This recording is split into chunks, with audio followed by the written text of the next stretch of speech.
नमस्कार, आप सभी का एक बार फिर से स्वागत है हमारे चैनल भक्ति ज्ञान में। आप सभी को नवरात्र के 7वें दिन की हार्दिक शुभकामनाएं। नवरात्र के 7वें दिन आज सुनते हैं माँ कालरात्रि की कहानी। माँ दुर्गा के 9 रूप हैं, जिनमें 7वें दिन माँ कालरात्रि की पूजा की जाती है। माँ कालरात्रि नव दुर्गा में से एक हैं, जिनकी पूजा नवरात्र के 7वें दिन की जाती है। इस दिन को महासप्तमी भी कहा गया है। माँ दुर्गा ने ये अवतार बुराई का नाश करने के लिए लिया था। उन्होंने इस अवतार को धारण करके शुंभ, निशुंभ और रक्तबीज जैसे दानवों का वध किया था। आइए सुनते हैं माँ दुर्गा के कालरात्रि स्वरूप की कथा। माँ दुर्गा के इस रूप को सबसे शक्तिशाली माना गया है।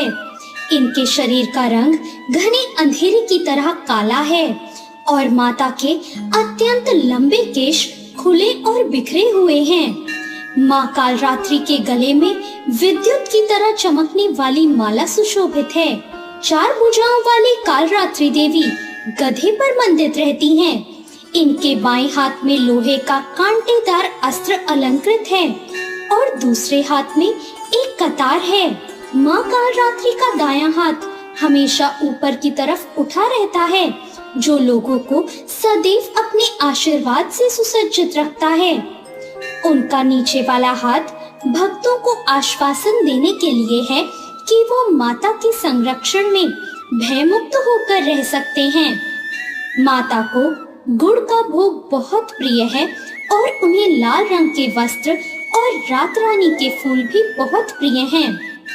एक बार दैत्य शुंभ, निशुंभ और रक्तबीज ने अपना आतंक तीनों लोकों में फैलाना शुरू कर दिया था। उस वक्त देवगण भगवान शिव के पास गए। जब भगवान शिव ने सभी देवताओं को चिंतित देखा तो उनसे उनकी चिंता का कारण पूछा। तब देवताओं ने भगवान शिव से कहा, हे भोलेनाथ, शुंभ, निशुंभ और रक्तबीज नाम के दानवों ने अपने उत्पात से हम सभी को परेशान कर रखा है। कृपया हमारी मदद करें। ये सुनते ही भोलेनाथ ने अपने समीप बैठी माता पार्वती की ओर देखा और उनसे उन दानवों का वध करने की प्रार्थना की। भगवान शंकर की बात सुनकर देवी पार्वती ने उनके सामने नतमस्तक होकर उनका आशीर्वाद लिया और वहां से जाने की आज्ञा मांगी और दानवों का वध करने को निकल पड़ी। माता पार्वती ने दानवों का वध करने के लिए माँ दुर्गा का रूप धारण किया। इस रूप से वो सिंह पर सवारी करती हुई अति मनमोहक और शक्तिशाली लग रही थी। माता को देखकर सभी राक्षस अचंभित हो गए। उन तीनों ने माता के साथ एक घमासान युद्ध किया। दैत्यों ने अपना पूरा बल लगा दिया, लेकिन माता के सामने टिक नहीं पाए। आदिशक्ति ने शुंभ और निशुंभ का वध कर दिया। इसके बाद माँ ने रक्तबीज के साथ युद्ध करना शुरू किया। रक्तबीज कोई मामूली दानव नहीं था। उसने कठोर तपस्या करके ब्रह्मा जी से अमर होने का वरदान हासिल कर रखा था। ब्रह्मा जी ने उसे ये वरदान दिया था कि जब भी कोई उसे मारने का प्रयत्न करेगा, तब उसके शरीर से निकली एक भी खून की बूंद जैसे ही धरती को स्पर्श करेगी, वैसे ही अनेक रक्त बीजों का जन्म हो जाएगा। इसी वरदान के अनुसार जैसे ही माता ने उस पर प्रहार किया, उसकी खून की बूंदें धरती पर गिरी और बहुत से रक्त बीज प्रकट हो गए। उसी क्षण माता ने कालरात्रि का रूप धारण किया। माँ दुर्गा के शरीर से एक ऊर्जा का संचार हुआ और माँ कालरात्रि का निर्माण हुआ। भले ही वो दानव बहुत शक्तिशाली था, लेकिन माता से जीत पाने का सामर्थ्य उसके अंदर नहीं था। माँ कालरात्रि ने रक्तबीज को अपनी कटार से मार गिराया और जैसे ही उसके शरीर से खून बहने लगा, उन्होंने उसके रक्त को अपने मुंह में भर लिया। माँ कालरात्रि की पूजा सप्तमी के दिन करने का एक बहुत बड़ा कारण है। कहा जाता है कि 6 दिन देवी की पूजा करने के बाद 7वें दिन हमारा मन सहस्त्र चक्र में स्थित होता है। इस चक्र में हमारा मन सबसे साफ और शुद्धि में स्थित होता है।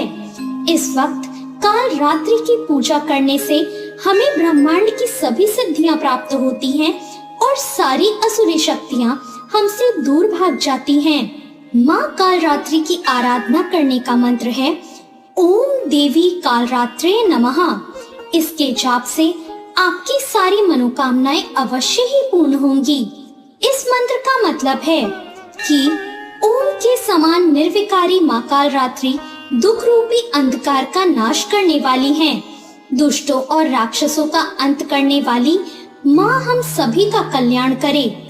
देवी काल रात्रि का यह स्वरूप शुभ फल देने वाला है, इसलिए इन्हें माँ शुभंकरी भी कहा जाता है। अब मैं आपको बताती हूँ माँ काल रात्रि की पूजा विधि। माँ काल रात्रि की पूजा के लिए सुबह जल्दी उठकर स्नान करके साफ वस्त्र पहन लें। देवी काल रात्रि की पूजा करने का संकल्प लें। मंदिर को गंगा जल से शुद्ध करें और पूजा स्थान पर माँ काल रात्रि की प्रतिमा या चित्र स्थापित करें। घी का दीपक जलाएं और माता के जयकारे लगाएं। रोली, अक्षत, गुड़हल के फूल, लौंग, पताशा, गुग्गल और गुड़ आदि अर्पित करें। माँ काल रात्रि को गुड़ और गुड़ से बनी चीजों का भोग लगाएं। माता की आरती करें, उनकी कथा सुनें। आप दुर्गा चालीसा या दुर्गा सप्तशती का पाठ भी कर सकते हैं। लाल चंदन की माला से माँ काल रात्रि के मंत्रों का जाप करें। माँ काल रात्रि को गुड़ का भोग बहुत प्रिय है, इसलिए उन्हें गुड़ या गुड़ से बनी चीजों का भोग जरूर लगाएं। या देवी सर्वभूतेषु माँ काल रात्रि रूपेण संस्थिता नमस्तस्यै नमस्तस्यै नमस्तस्यै नमो नमः। माँ काल रात्रि के ब्रह्मांड के समान गोल नेत्र हैं और अपनी हर सांस के साथ माँ की नासिका से अग्नि की ज्वाला निकलती है। अपने चारों हाथों में खड़ग, लोहे का अस्त्र, अभय मुद्रा और वर मुद्रा किए हुए माँ अपने वाहन गधे पर सवार हैं। ये माँ दुर्गा का शक्तिशाली रूप हमें सिखाता है कि बुराई कितनी भी शक्तिशाली क्यों ना हो, परंतु अच्छाई के आगे घुटने टेक ही देती है। जो इंसान सच्चे मन से माँ की पूजा करेगा, माँ किसी न किसी रूप में अवतरित होकर उनके जीवन की सभी बुराइयों का नाश कर देगी। तो ये थी माँ काल रात्रि की कथा। आपको आज की ये कथा कैसी लगी, कमेंट करके जरूर बताएं। वीडियो अच्छी लगी हो तो लाइक जरूर करें। साथ ही मेरे चैनल भक्ति ज्ञान को अगर आपने अभी तक सब्सक्राइब नहीं किया है तो सब्सक्राइब करना ना भूलें। धन्यवाद।